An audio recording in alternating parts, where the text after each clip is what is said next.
اور یہ اپنے آپ کو آقا نہیں سمجھتے، مالک نہیں سمجھتے، بلکہ غلام سمجھتے ہیں۔ اللہ کے غلام ہیں، عباد الرحمن ہیں، اللہ کے بندے ہیں، وہ غلاموں کی طرح چلتے ہیں، وہ اکڑ کر نہیں چلتے۔ وَإِذَا خَاطَبَهُمُ الْجَاهِلُونَ قَالُوا سَلَامًا، ایک ان کا وصف یہ ہے کہ جب جاہل لوگ، اجڑ لوگ، مشتعل مزاج لوگ خامخواہ ان سے الجھنا چاہیں، بحث و مباحثے میں انہیں جو ہے وہ خامخواہ الجھانا چاہیں، تو وہ کہتے ہیں سلام، وہ الجھتے نہیں، بحث و تمہیز کے اندر نہیں۔ جب وہ دیکھتے ہیں کہ ایک شخص بحث پر اتر آیا، وہ اب بات سمجھنا نہیں چاہتا، اس کے اوپر ضد جو ہے وہ مسلط ہو چکی ہے، تو اب خامخواہ اس کے ساتھ وہ الجھے رہنا، جس کو ہم کہتے ہیں ہمارے ہاں وہ پنجاب میں یہ سینگ پھنسا کر آدمی جو ہے وہ اپنا وقت ضائع کرے، اس کا بھی وقت ضائع کرے، کوئی فائدہ نہیں۔ میچور آدمی یہ کہ دیکھے اگر تو واقعی یہ بات سمجھنا چاہ رہا ہے تو سمجھائے، نہیں سمجھنا چاہتا، اس کی اصل میں نیت ہی نہیں ہے، تو پھر خامخواہ اس کے ساتھ الجھنے کا فائدہ نہیں۔ والذین یبیتون لربہم سجدا وقیاما، اور وہ لوگ کہ جو راتیں بسر کرتے ہیں اپنے رب کے لیے سجدے اور قیام میں۔ یہاں وہ بات بہت واضح ہو گئی، جہاں تک 5 فرض نمازیں ہیں وہ تو فرض ہیں، وہ تو تعبیر سیرت کی بنیادیں ہیں، ان کی تو مداومت کرنی ہے۔ والذین یحافظون والذین هم علی صلواتہم یحافظون، لیکن وہ لوگ جو ہیں جن کے دل آشنا ہو گئے ہوں اللہ سے، اگر یہ اللہ کے ساتھ دوستی ہو چکی ہو، تو پھر یہ کہ رات کا وقت ہوتا ہے کہ جس میں وہ پھر بندہ اٹھتا ہے، کوئی دیکھ نہیں رہا ہے، لوگ سوئے ہوئے ہیں، کوئی ڈسٹربنس نہیں ہے۔ خیر ہماری تو آج کل شہری زندگی میں راتوں میں بھی ڈسٹربنس رہتی ہے، لیکن یہ کہ عام طور پر بہرحال دن کے مقابلے میں تو ایک سکون کی کیفیت ہوتی ہے۔ اس وقت اپنے رب سے راد و نیاز کی باتیں، کبھی اس کے سامنے کھڑے ہیں، کبھی سرب سجود ہیں۔ والذین یبیتون لربہم سجدا وقیاما والذین یقولون، اور وہ کہتے رہتے ہیں سب کے باوجود، ربنا اصرف عنا عذاب جہنم، اے رب ہمارے عذاب جہنم کو ہم سے پھیر دے، دور کر دے۔ یہ سورہ نور میں بھی ہم نے پڑھا تھا کہ وہ ساری شخصیت جو ہے بیان کرنے کے بعد وہ اس کے بعد بھی لرزاں و ترساں رہتے ہیں۔ یوما تتقلب فیہ القلوب والابصار، ڈرتے رہتے ہیں اس دن کے خیال سے کہ جس میں نگاہیں اور دل الٹ دیے جائیں گے قیامت کے دن سے۔ ان عذابہا کان غراما، یقیناً اس کا عذاب جو ہے وہ چمٹ جانے والی شے ہے۔ انہا ساعت مستقر و مقامہ، پروردگار وہ جگہ جہنم جو ہے یقیناً بہت بری جگہ ہے، مستقل قیام کے لیے بھی اور تھوڑی دیر کے لیے بھی۔ جو میں نے عرض کیا تھا کہ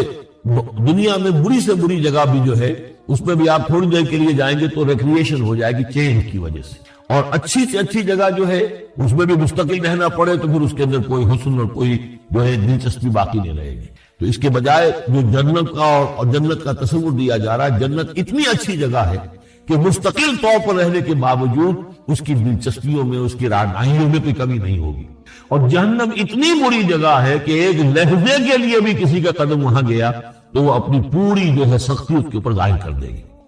والذین اذا انفقوا لم یسرفوا ولم یقتروا وکان بین ذلک قواما، اور وہ لوگ جو خرچ کرتے ہیں تو نہ تو وہ اسراف کرتے ہیں اور نہ ہی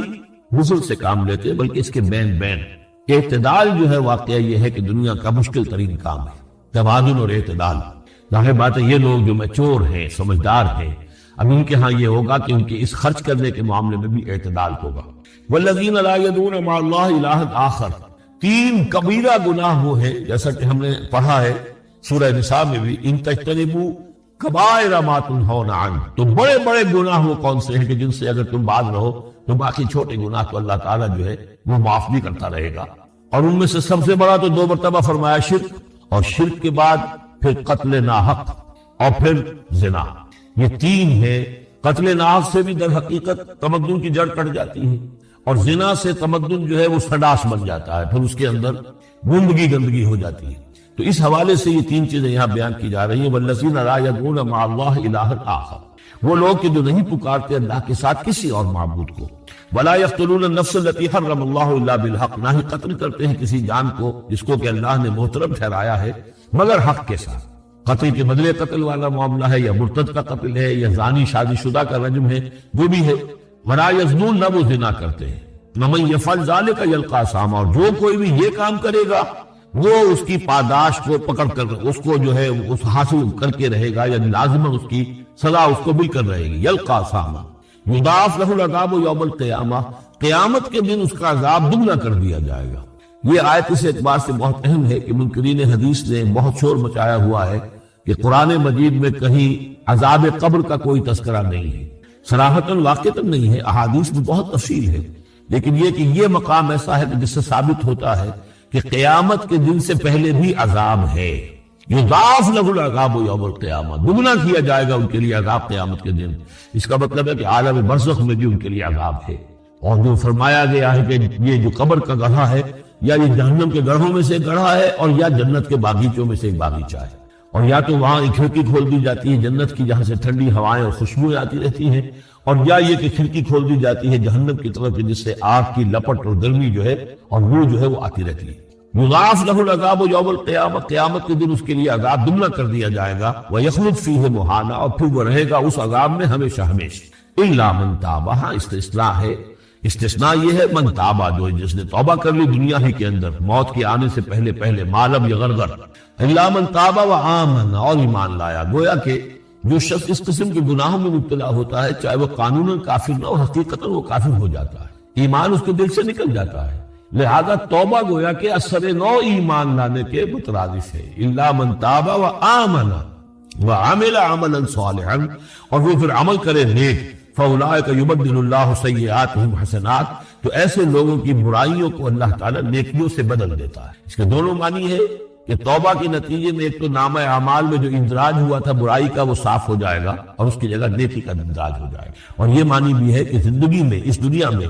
توبہ کے نتیجے میں اخلاق جو ہے وہ پاک صاف ہو جاتے ہیں، دامن اخلاق کے دھبے دھل جاتے ہیں، اور انسان کا جو دامن کردار ہے پھر صاف شفاف ہو جاتا ہے۔ وَكَانَ اللَّهُ غَفُورًا رَحِيمًا، اور اللہ تعالیٰ غفور الرحیم ہے۔ وَمَن تَابَ وَعَمِلَ صَالِحًا، دوبارہ تکرار کی گئی، اور جو توبہ کرے اور پھر نیک عمل کرے، فَإِنَّهُ يَتُوبُ إِلَى اللَّهِ مَتَابًا، تو وہ ہے کہ جو توبہ کرتا ہے اللہ کی جناب میں، جیسا کہ توبہ کرنے کا حق ہے۔ توبہ کی تسبیحیں ہو رہی ہوں، استغفار کی تسبیحیں ہو رہی ہوں، اور آیت کریمہ کے ختم ہو رہے ہوں 1.25 لاکھ کا اور لاکھ کا، لیکن حرام خوری جوں کی توں جاری ہو، وہ سارے غلط کام ویسے کہ ویسے جاری ہو، وہ کوئی توبہ نہیں ہے، اس کا کچھ حاصل نہیں۔ والذین لا یشهدون الزور، اور وہ لوگ کہ جو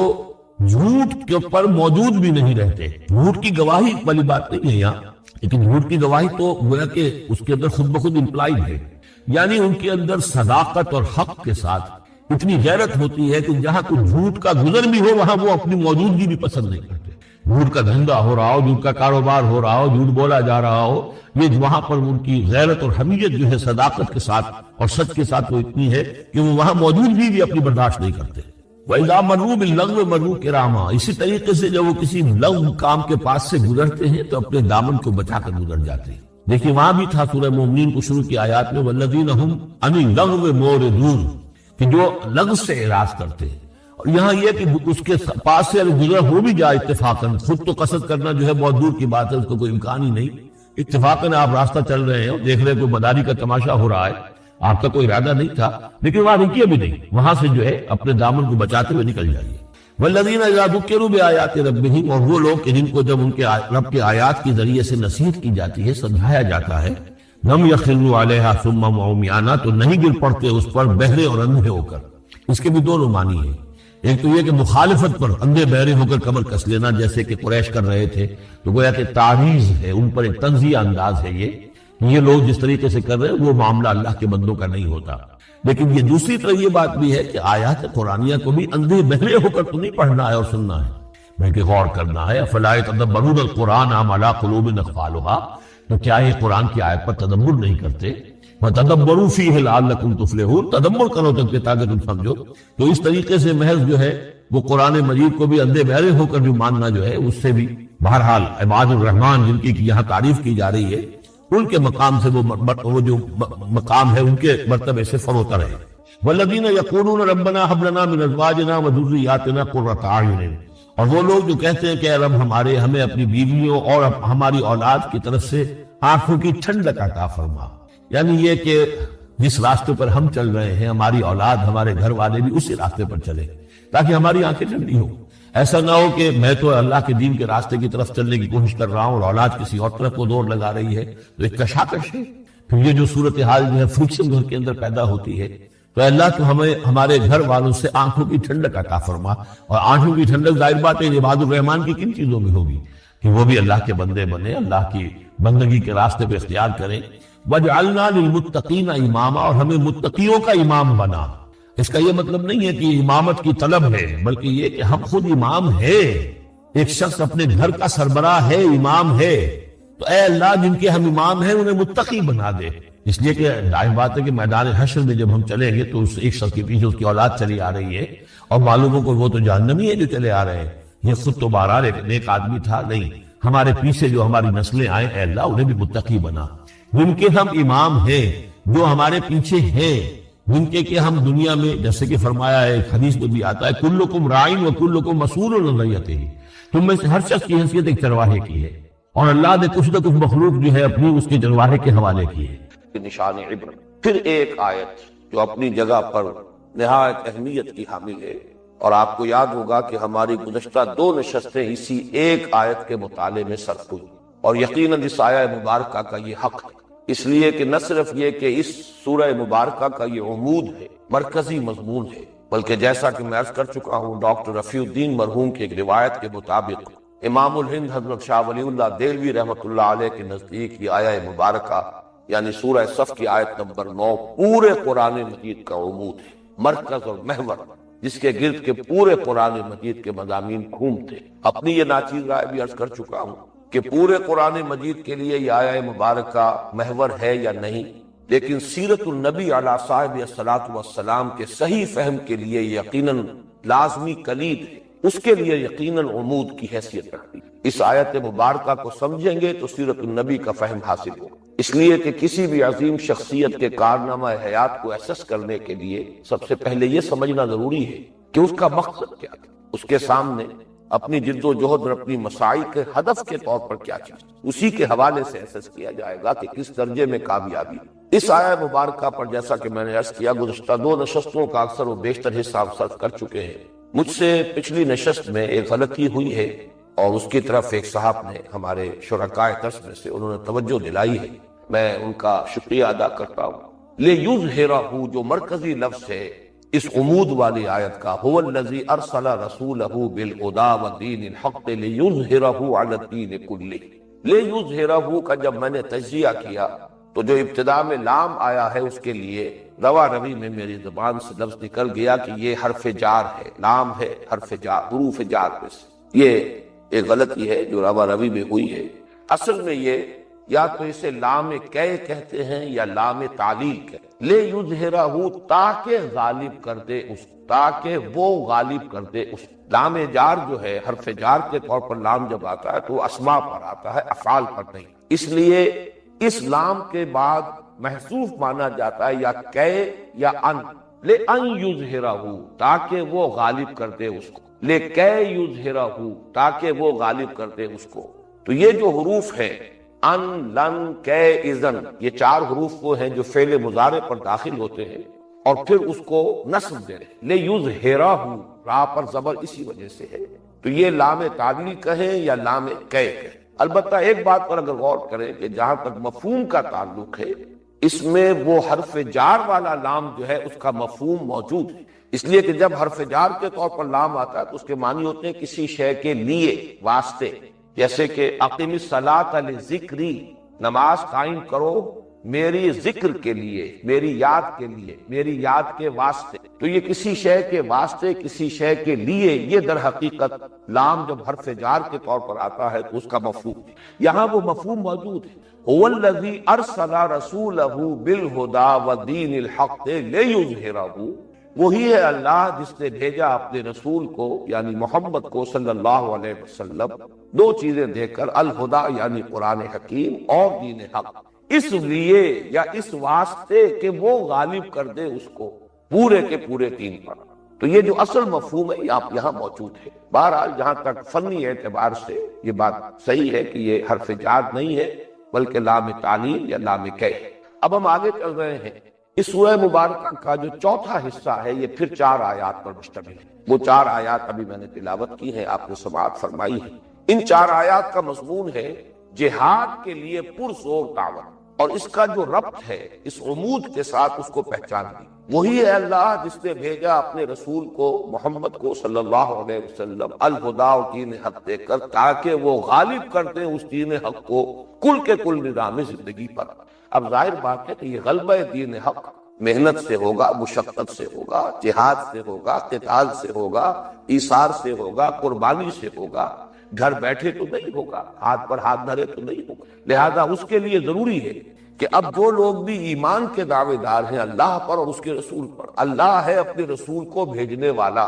اس پر بھی ہمارا ایمان ہے۔ رسول کا مقصد قرار دیا گیا غلبہ دین حق، اور رسول پر ہمارا ایمان ہے۔ تو جو لوگ بھی اللہ پر اور اس کے رسول پر ایمان کے مدعی ہیں، دعوے دار ہیں، اب ان کا فرض ہے کہ وہ تن من دھن اس مقصد بعثت محمدی علی صاحب الصلاۃ والسلام کی تکمیل کے لیے لگا دے، کھپا دے صرف۔ لہذا نہایت پرزور دعوت ہے جو ان 4 آیات میں سامنے آ رہی ہے۔ میں ذرا چاہوں گا کہ اس ربط کو ذرا اور گہرائی میں آپ سمجھ لیں، اس لیے کہ آیت نمبر 9 پر ایک گفتگو ہم اس اعتبار سے بھی کر چکے ہیں کہ یہ آیہ مبارکہ نبی اکرم صلی اللہ علیہ وسلم پر نبوت اور رسالت کی تکمیل کا بیان کر رہی ہے۔ یعنی ختم نبوت کا ایک تصور یہ ہے کہ پہلے نبوت کا سلسلہ چل رہا تھا، حضور پر وہ آ کر ختم ہو گیا، اب آپ کے بعد جیسے کہ حضور نے فرمایا انا خاتم النبیین لا نبی بعدی، اب میرے بعد کوئی نبی۔ اور دوسرا مفہوم یہ ہے کہ آپ پر نبوت اور رسالت کی تکمیل ہوئی۔ یہ تکمیل نبوت اور رسالت اصل میں بنائے فضیلت محمدی ہے صلی اللہ علیہ وسلم، ورنہ محض رسالت کا ختم ہو جانا، اس میں تو فضیلت کی کوئی بات نہیں۔ فضیلت کی بنیاد تو یہ ہے کہ آپ پر رسالت کی تکمیل ہوئی، نبوت کی تکمیل۔ اس تکمیل نبوت اور رسالت کے 5 مظاہر جن پر تفصیل سے گفتگو ہو چکی ہے گزشتہ نشست میں چاہتا ہوں پھر گن لیں، یاد کر۔ سب سے پہلا مظہر کیا ہے کہ آپ اللہ کے واحد رسول ہیں صلی اللہ علیہ وسلم، جن کی بعثت پوری نوع انسانی، اس کا تعلق ہے جو سائنسی اور تکنیکی ارتقاء ہوا ہے نسل انسانی کے ارتقاء کے دوران، کہ اب یہ ممکن ہو گیا تھا کہ ایک نبی کی دعوت پوری نوع انسانی تک پہنچ سکے اور ایک نبی کی دعوت پر پوری نوع انسانی کو جمع کیا۔ اس سے پہلے ذرائع رسل و رسائل ایسے نہیں تھے کہ ایک نبی کی بعثت پوری نوع انسانی کے لیے ہو سکے۔ تو پہلا مظہر یہی ہے کہ آپ کی بعثت ہے وَمَا أَرْسَلْنَاكَ إِلَّا كَافَّةً لِلنَّاسِ بَشِيرًا وَنَذِيرًا۔ دوسرا بعثت اگرچہ ہدایت کا سلسلہ تو حضرت آدم سے چلا آ رہا ہے، اِمَّا يَأْتِيَنَّكُم مِّنِّي هُدًى فَمَن تَبِعَ هُدَايَ فَلَا خَوْفٌ عَلَيْهِمْ وَلَا هُمْ يَحْزَنُونَ۔ جتنے صحیفے نازل ہوئے وہ صحف ابراہیم تھے یا صحف موسیٰ تھے، جتنی کتابیں آئیں وہ تورات ہو، زبور ہو، انجیل ہو، سب میں ہدایت تھی، ہدن۔ لیکن یہ ہدایت اب کامل ہو گئی ہے قرآن الہدیٰ، the guidance, the complete guidance, the final guidance. اور یہی وجہ ہے کہ اس کی حفاظت کا ذمہ لیا اور سابقہ کتابوں کی حفاظت کا ذمہ نہیں لیا۔ تیسرا مظہر جو تمدنی ارتقاء ہوا ہے نوع انسانی کا، اب نوع انسانی اس مقام پر پہنچ گئی تھی کہ اسے ایک نظام اجتماعی درکار، انفرادیت کا دائرہ سکڑتے سکڑتے بہت محدود ہو چکا ہے اور اجتماعیت کا تسلط جو ہے انسانی زندگی پر بہت گہرا ہو چکا ہے، بہت وسیع ہو چکا ہے۔ لہذا اب اصل جو شے مطلوب ہے انسان کو اور درکار ہے وہ ایک نظام عدل اجتماعی۔ تو گویا کہ دین ایک نظام کی حیثیت سے اس کی تکمیل ہوئی ہے محمد پر صلی اللہ علیہ وسلم۔ الیوم اکملت لکم دینکم واتممت علیکم نعمتی ورضیت لکم الاسلام دینا۔ یہ تیسرا مظہر ہے حضور پر تکمیل نبوت و رسالت۔ چوتھے اور پانچویں جو مظاہر ہیں تکمیل رسالت کے، ان کا تعلق ہے اتمام حجت کے ساتھ۔ اتمام حجت بھی حضور کے ذریعے سے بدرجہ کمال و اتمام ہوا ہے۔ اتمام حجت کے بھی درجے ہیں۔ آپ کسی بات کو کسی کے سامنے بیان کر دیجئے، بہت عمدگی سے بیان کر دیجئے کہ بات اس کی سمجھ میں آ سکتی، یہ بھی ایک درجے میں اتمام حجت ہے۔ لیکن آپ اس شے کا ایک عملی نمونہ پیش کر دیں، یہ ہے اصل میں پھر اتمام حجت۔ اب نقطہ عروج کو، نقطہ کمال کو پہنچ کہ صرف ذہنی صلاحیت ہی درکار نہ ہو اس کو سمجھنے کے لیے، کم تر ذہنی صلاحیت کے لوگ بھی دیکھ لیں کہ یہ ہے شے، یہ ہے اس کی برکات، یہ ہے اس کی کیفیات۔ تو گویا کہ اب اس کے بعد اتمام حجت درجہ آخر کو پہنچ۔ تو اس میں پہلی اتمام حجت تو ہوئی ہے پوری نوع انسانی پر کہ دین حق کا ایک عملی نمونہ پیش۔ اگر یہ دین حق صرف نظری طور پر قرآن مجید ہی میں ہوتا یا حضور اس کی مزید تشریح بھی فرما دیتے اپنی احادیث میں، احادیث شریفہ میں، تب بھی ایک طرح کا اتمام حجت تھا۔ لیکن جب تک کہ اس کا ایک ماڈل، اس کا ایک نمونہ نہ دکھا دیا جاتا، بدرجہ تمام و کمال اتمام حجت نہیں۔ لہذا حضور نے لِيُظْهِرَهُ عَلَى الدِّينِ كُلِّهِ، جان گسل محنت و مشقت کے نتیجے میں وہ نظام قائم کر کے اس کا ایک عملی نمونہ دکھا دیا۔ اب یہ تا قیام قیامت نسل انسانی پر حجت ہے۔ ہر کجا بینی جہان رنگ و بو، آنکھ از خاکش کرو یا دارزو، یا ضرور مصطفیٰ اورا بہات، یا ہنوز اندر تلاش مصطفیٰ۔ اور اسی اتمام حجت کا دوسرا پہلو جو ہے وہ امت پر ہے کہ آپ نے یہ اظہار دین حق کا جو فریضہ ہے، دین کے غالب کر دینے کا فریضہ، یہ معجزوں کی مدد سے کر کے نہیں دکھایا،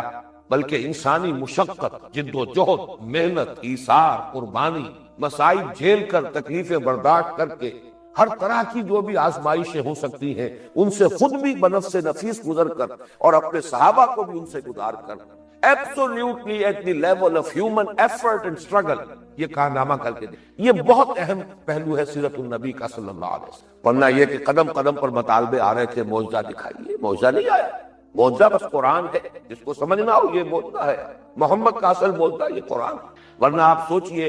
کہ اگر بنی اسرائیل کے لیے جبکہ ان کو شدید بھوک کی کیفیت جو ہے اس نے ستایا تو من و سلوہ نازل ہو گیا، کیا حضور اور آپ کے صحابہ کا درجہ ان سے کہیں بلند نہیں تھا کہ غزوہ تبوک کے دوران من و سلوہ نازل کیا جائے؟ نہیں نازل کیا۔ بھوک اور پیاس کی مشقتیں جھیلو، ہیومن لیول پر ایفرٹ کا ایک نمونہ قائم کیا ہے دنیا میں، ایثار، قربانی، جد و جہد، مصیبتیں جھیل کر۔ در حقیقت یہ جو ہے آخری اتمام حجت یہ امت پر ہے کہ اب جب بھی اظہار دین حق علی الدین کلہ کا فریضہ سر انجام دینے کے لیے امت میں سے کوئی گروہ کھڑا ہوگا تو اس کے سامنے حجت موجود ہے کہ یہ تمام مصیبتیں، یہ تمام تکلیفیں، یہ تمام آزمائشیں محمد رسول اللہ والذین معہ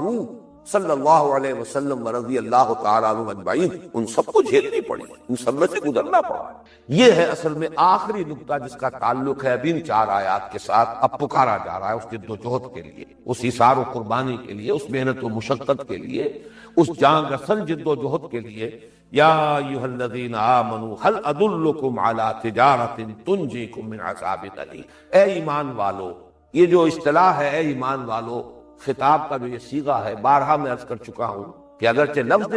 آتا ہے یہاں پر ایمان کا، لیکن مراد یہاں پر ہے تمام مسلمان، ان میں منافقین بھی شامل ہے، مسلمان بھی شامل، جو بھی مدعی ایمان ہے در حقیقت اس سے خطاب۔ اے ایمان والو، قرآن مجید میں کہیں مسلمانوں کو خطاب نہیں کیا گیا یا ایھا الذین اسلموا، کہیں منافقین کو خطاب نہیں کیا گیا یا ایھا الذین نافقوا، لیکن چونکہ اہل ایمان ہی کے گروہ میں مومنین صادقین بھی تھے، منافقین بھی تھے،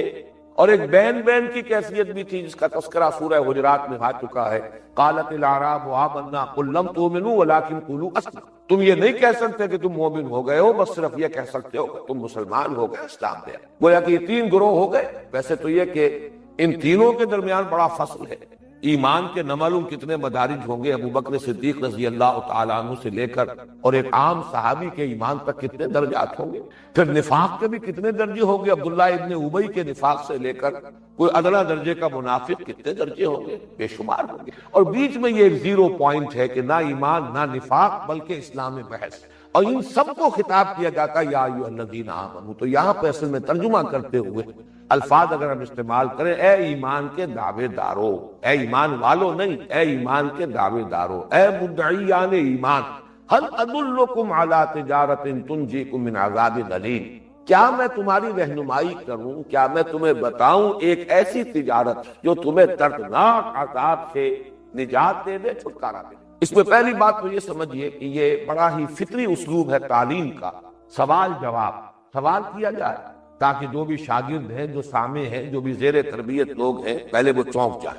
وہ پوری طرح متوجہ ہو جائے۔ یہ اسلوب قرآن مجید میں بھی بہت مرتبہ آیا ہے اور حدیث نبوی میں بہت کثرت سے، بلکہ حضور کا انداز تو بڑا چونکانے کا ہوتا تھا۔ جیسے وہ حدیث جو ہے کہ آپ نے سوال کیا اتدرون من المفلس، کیا تم جانتے ہو مفلس کون ہوتا ہے؟ آپ حیران ہو گئے ہوں گے، صحابہ اس میں کون سی بات ایسی تھی، یہ تو سبھی جانتے ہیں مفلس کون ہوتا ہے۔ بہرحال عرض کیا، جب سوال کیا ہے حضور نے صلی اللہ علیہ وسلم تو عرض کیا المفلس عندنا من لا درہم لہ ولا دینار، حضور ہم تو اسی کو مفلس سمجھتے ہیں جس کے پاس درہم و دینار نہیں، روپیہ پیسہ نہیں، دولت نہیں، سونا چاندی نہیں، گھر باہر نہیں۔ میری امت کا مفلس وہ ہے جو عبادات کے تو بڑے گٹھڑ اور بوجھ لے کر آئے گا قیامت کے دن، لیکن یہ ہے کہ حقوق العباد کے اندر اس نے کوتاہی کی ہوگی، کسی کو گالی دے دی ہوگی، کسی پر کوئی تہمت تراش دی ہوگی، کسی کا مال ہڑپ کر لیا ہوگا، کسی کی عزتوں پر حملہ کیا ہوگا، یہ سب دعوے دار آ جائیں گے اور اس کی ساری نیکیاں عبادتیں ان کو دے دی جائیں۔ پھر بھی حساب نہیں ختم ہوگا، مدعیان اب بھی ہوں گے،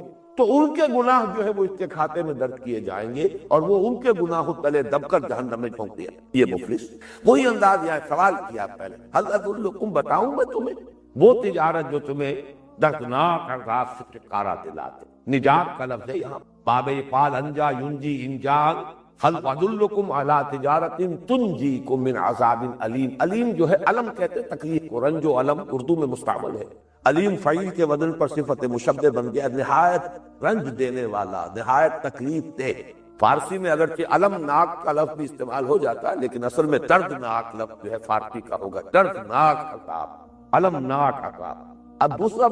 پوائنٹ یہ نوٹ کیجئے کہ لفظ تجارت یہاں آیا ہے، اس قدر آسان فہم لفظ، یہ بات میں نے بارہا کہی ہے، قرآن مجید ہے اپنے اصل میسج اور پیغام کو نہایت سادہ الفاظ میں، کوئی منطقی ایج پیچ نہیں، کوئی فلسفیانہ بھاری بھرکم اصطلاحات نہیں۔ اب تجارت ہر شخص جانتا ہے، تجارت کی، تجارت میں ظاہر بات ہے کچھ مال بھی لگتا ہے، کچھ کیپٹل چاہیے، نہ کچھ سرمایہ چاہیے، اور پھر محنت بھی لگے گی، محنت اور سرمایہ، یہ سب کچھ کس لیے؟ اسی منفعت کے حصول کے، حصول منفعت کے لیے، نفع کے حصول کے لیے کچھ پیسہ بھی لگانا اور مال، اپنی جان بھی کپانا، محنت بھی کرنا، یہ تجارت۔ تو یہاں پر وہ لفظ استعمال کیا ہے تجارت کا کہ جس کا مفہوم جو ہے وہ ہر شخص کو معلوم۔ تنجیکم من عذاب علیم پر زیادہ توجہ۔ سوال یہ نہیں ہے کہ کیا تمہیں وہ راستہ بتایا جائے جو تمہیں بہت اعلیٰ منصب دلا دے، بہت اونچے درجات تک پہنچا دے۔ اگر یہ سوال ہوتا تو اس کا امکان باقی تھا کہ اس سے کمتر پر بھی نجات تو ہو سکتی۔ بھائی تمہیں وہ ہم گیسٹ پیپر دیتے ہیں جس سے فرسٹ ڈویژن آ جائے، چلیے، تو گویا کہ ایک طالب علم یہ سمجھ سکتا ہے کہ مجھے نہ بھی مل سکے وہ تو پاس ہونے کا امکان تو پھر بھی، لیکن یہ کہ یہاں کہا جائے تنجیکم من عذاب علیم، جو تمہیں دردناک عذاب سے چھڑائے۔ اگرچہ عام طور پر کہا جاتا ہے کہ مفہوم مخالف جو ہے وہ ہر جگہ پر لازمی طور پر درست نہیں ہوتا، لیکن اس مقام پر سمجھیے کہ مفہوم مخالف جو ہے وہ لازمی ہے اور ضروری ہے، ورنہ یہ کلام محمل ہو جائے۔ اگر تصور یہ ہو کہ اس کے بغیر بھی نجات ہے تو پھر یہ کلام محمل ہے، اس کا مطلب ہے کہ آپ کو اس کلام کے اوپر اعتماد نہیں۔ معلومہ نجات ممکن ہی نہیں ہے جب تک کہ یہ طرز عمل، یہ تجارت اختیار نہ کرو۔ هل ادلکم علی تجارت تنجیکم من عذاب علیم، کیا میں تمہاری رہنمائی کروں؟ ادلو، دلہ یدلو، یہ اسی سے لفظ دلیل بنا ہے۔ دلیل کہتے ہیں وہ شے جو کسی چیز کی طرف آپ کی رہنمائی کرتے۔ اب دلیل جو ہے عقلی بھی ہوتی ہے،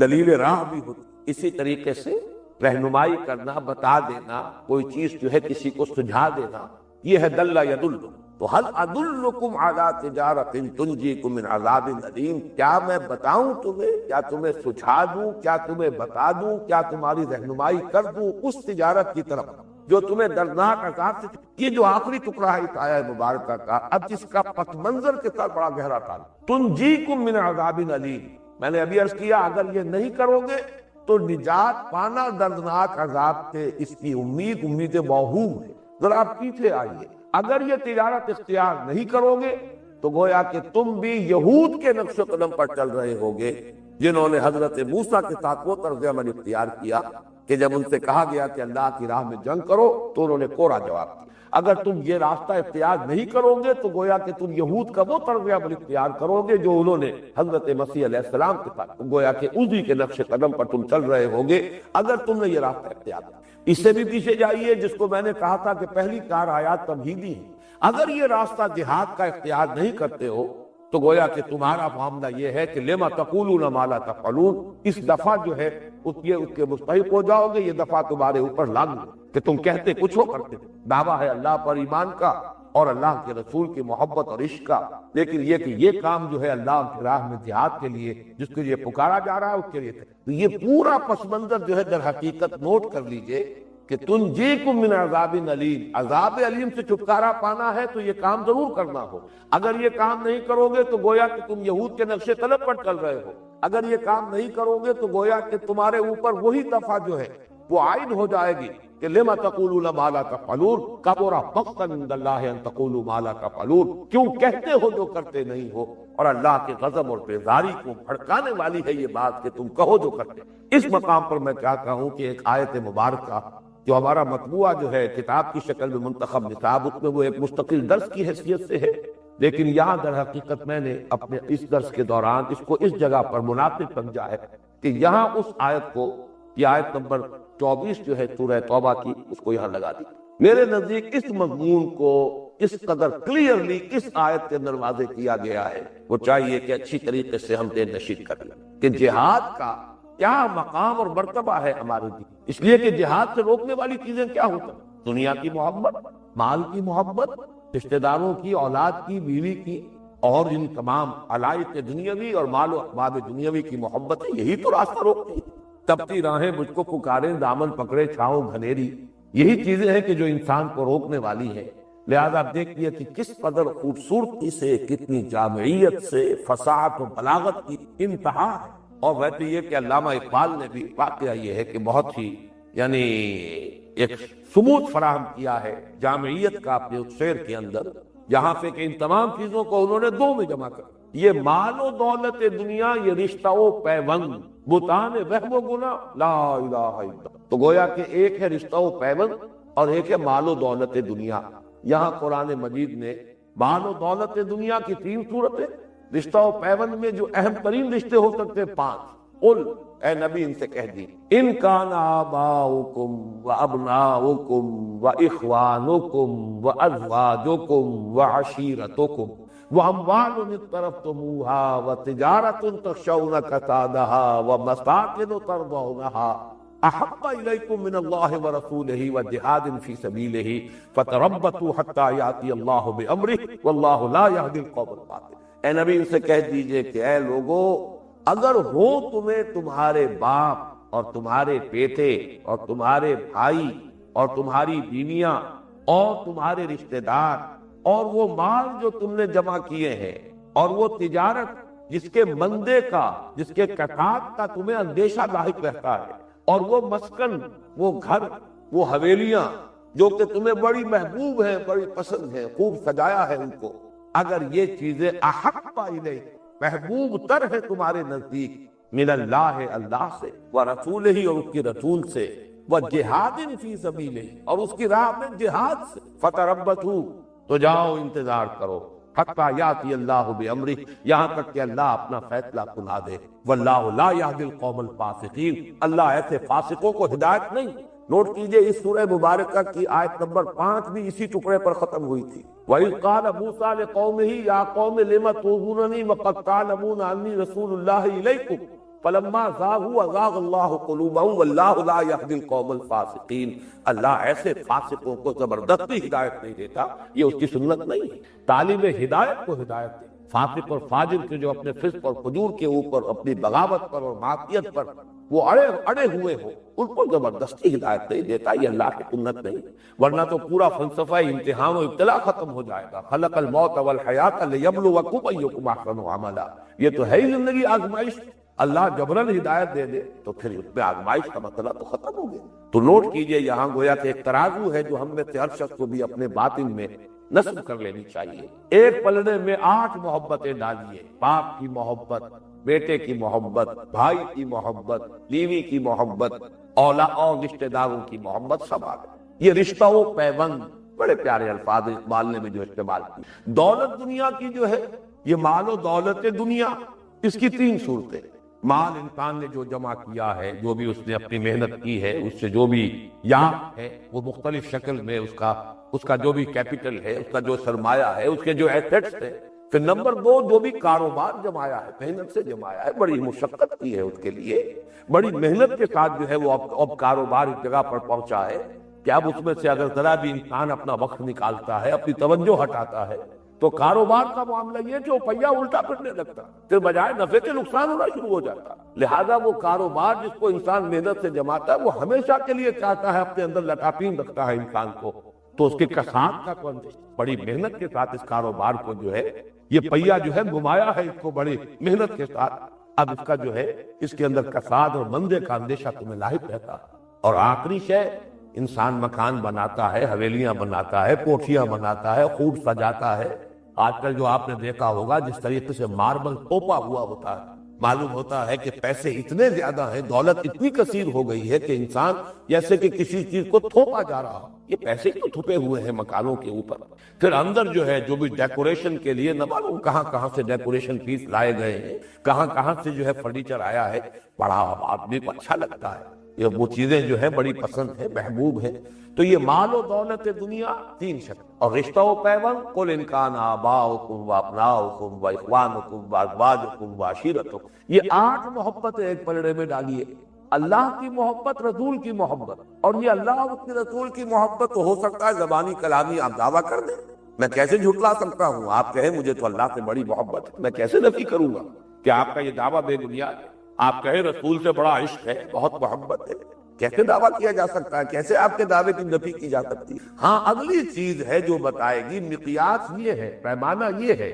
وہ جہاد فی سبیل، اگر جہاد ہے اللہ کی راہ میں، اس کی محبت جو ہے وہ تو صاف صاف نظر آ جائے گا. کتنا ایثار ہے، کتنی محنت ہے، کتنا وقت صرف کر رہے ہیں، کتنا مال کھپا رہے ہیں، یہ ساری چیزیں تو ظاہر بات ہے کہ آیا ہے سب کے سامنے. تو من احب الیکم من اللہ و رسولہ وجہاد فی سبیل، اصل شے یہاں جو ہے وہ جہاد. اگر اب یہ پلڑا پہلا بھاری ہو گیا تو جاؤ دفع ہو جاؤ، بیٹھو، یہاں تک کہ اللہ اپنا فیصلہ سنا دے اور اللہ ایسے فاسقوں کو ہدایت دے. یہ آیت مبارکہ اور زیادہ نکھرے گی جب ہم آخری جو سورت ہے سورہ حدید اس کا مطالعہ کریں گے. وہ ہمارا پورا چھٹا حصہ جو ہے منتخب نصاب کا اسی ایک سورت پر مشتمل ہے، لیکن اس میں میں چاہتا ہوں 2 باتیں اور نوٹ کر لی، کیونکہ یہاں بھی لفظ محبت آیا ہے. انسان کو کتنی محبت ہے اللہ سے اور اس کے رسول سے اور اس کی راہ میں جہاد سے. اور سورہ صف کی آیت نمبر 4 میں بھی لفظ محبت آیا ہے، ان اللہ یحب الذین یقاتلون فی سبیلہ صفا کانہم بنیان مرصوص.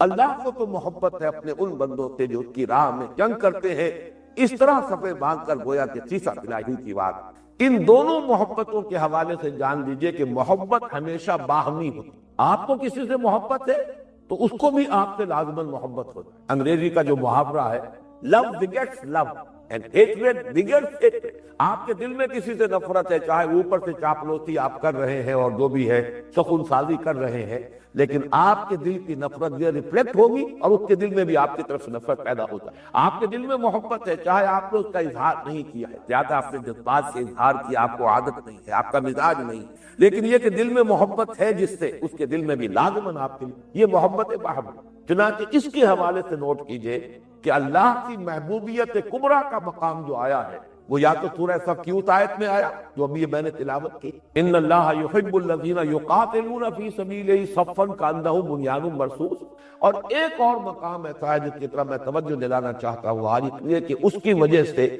ذہن جو ہے وہ صحیح بات تک نہیں پہنچتا بلکہ راستے میں ایک جگہ پر اٹک کر. وہ آیت جو ہے ہمارے ہاں مذہبی مواعظ میں اور تقاریر میں خطبات جمعہ میں بہت کثرت سے بیان ہوتی. قل ان کنتم تحبون اللہ فاتبعونی یحببکم. اے نبی ان سے کہہ دیجئے، یہ سورہ آل عمران کی آیت نمبر 31 ہے، ان سے کہہ دیجئے اگر تم اللہ سے محبت کرتے ہو تو میرا اتباع کرو،